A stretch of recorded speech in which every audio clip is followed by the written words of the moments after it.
Are you organizing a big team? I'm going to tell you how you can delegate with confidence using groups in NationBuilder.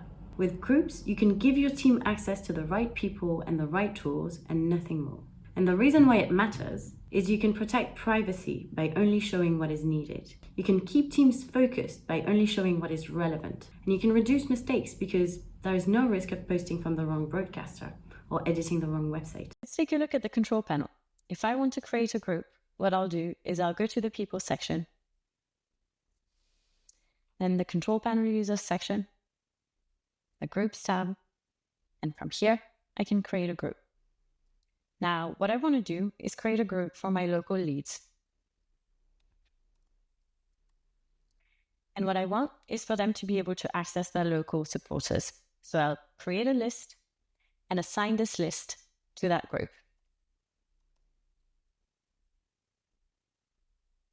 Now I've created my group and I can add members. These are the CPUs that will be in charge of managing the group. Here we go, a group with members. Now I want them to be able to post on the website, for example, write some blog posts or publish their own events. So I will create a local website. And on this website, in the site settings, I will be able to assign my group.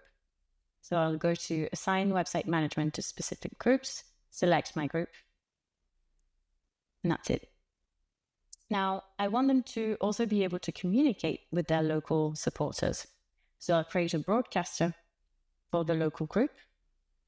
And in this broadcaster settings, I will be able to assign a group. Now that you know the essentials about groups, go ahead, create your first group in your nation. And if you have any questions or need help thinking about how to set up your groups, reach out to your account manager or read the support guide in the caption below.